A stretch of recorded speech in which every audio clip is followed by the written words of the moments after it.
Baik, Bapak tanya. Kemarin Vito Zoom sama siapa? Pak Yadi, Bu Arin. Pak Yadi. Ini Pak Yakub.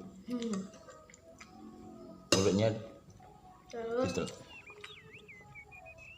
Robert sama Robert. Tuh, Teman-teman sekelas.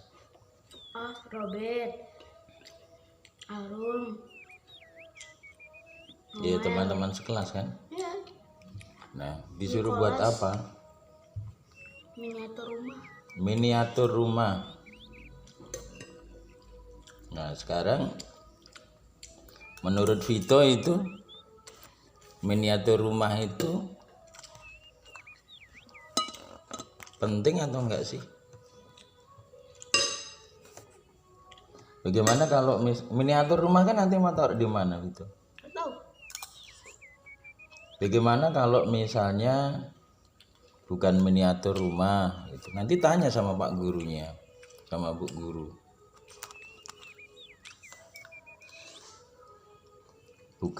Bukan miniatur rumah tetapi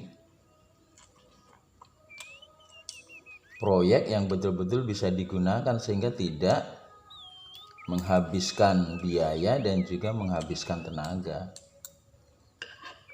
Kalau misalnya mau buat proyek, kita mau buat proyek apa? Apa saja. Itu kan punya piaraan itu, si Beauty sama Tofi. Tapi udah punya kandang sendiri. Bagaimana kalau misalnya Vito buat proyek bukan rumah idaman Vito tapi rumah idaman Beauty gitu? Boleh lah. Karena apa? Nanti kalau Vito misalnya menggunakan biaya, mengeluarkan tenaga kan tidak sia-sia, itu bisa digunakan. Nanti kalau Vito sudah besar, sudah bisa cari uang sendiri, baru buat rumah idamannya. Bagaimana kalau misalnya nanti Vito tanya sama Pak Guru, sama Bu Guru, Bu, boleh nggak Vito membuat rumah idaman Beauty gitu, sehingga nanti biaya yang dikeluarkan tidak sia-sia? Berani nggak tanya gitu? Berani nggak?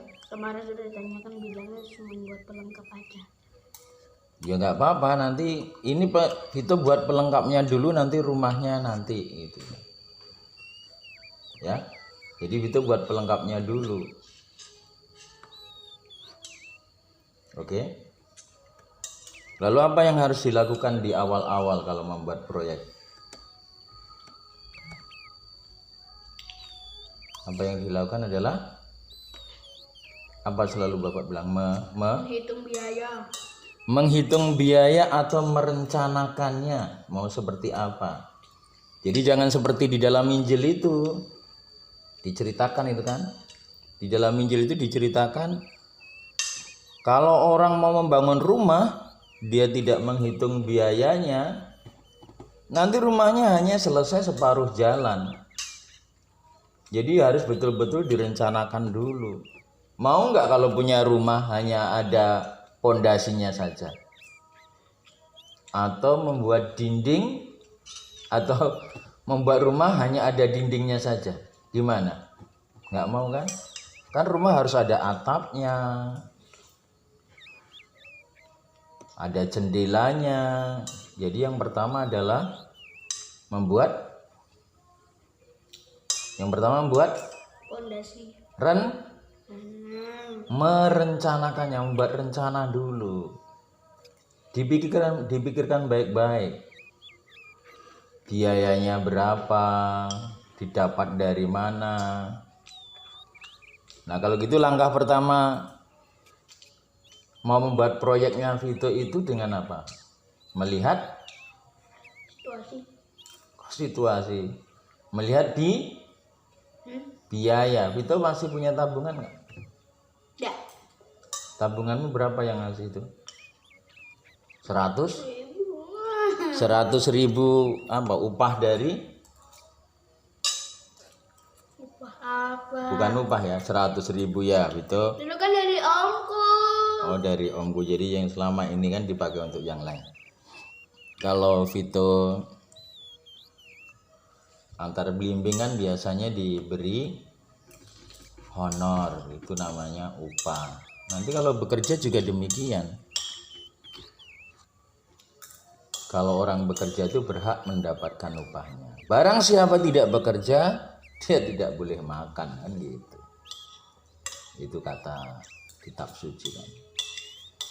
Jadi pertama-tama Vito harus melihat tabungannya masih atau tidak.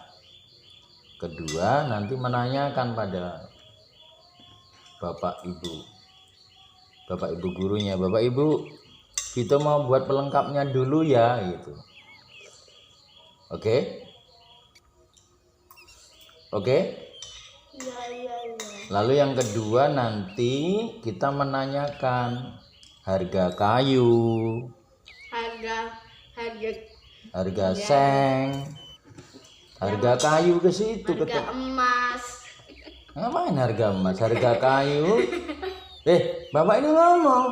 Iya. Harga kayu terus harga. Belian. Bapak bilang beneran ini. Tidak ada harga seng. Seng, lalu apa yang harus digunakan selanjutnya adalah harga. Kawat. Kok kawat? Akulah. Paku, kayu, paku, dan seng. Nanti kita ke depan sana ya. Jadi tugas Vito hari ini adalah menanyakan pada Bapak Ibu Guru. Bapak Ibu Guru boleh nggak Vito memulai dengan pelengkapnya dulu, yaitu proyek membangun rumah beauty gitu. Agar tidak mubazir biayanya, bilang gitu ya. Oke, nanti agak siangan dikit kita pergi ke sana.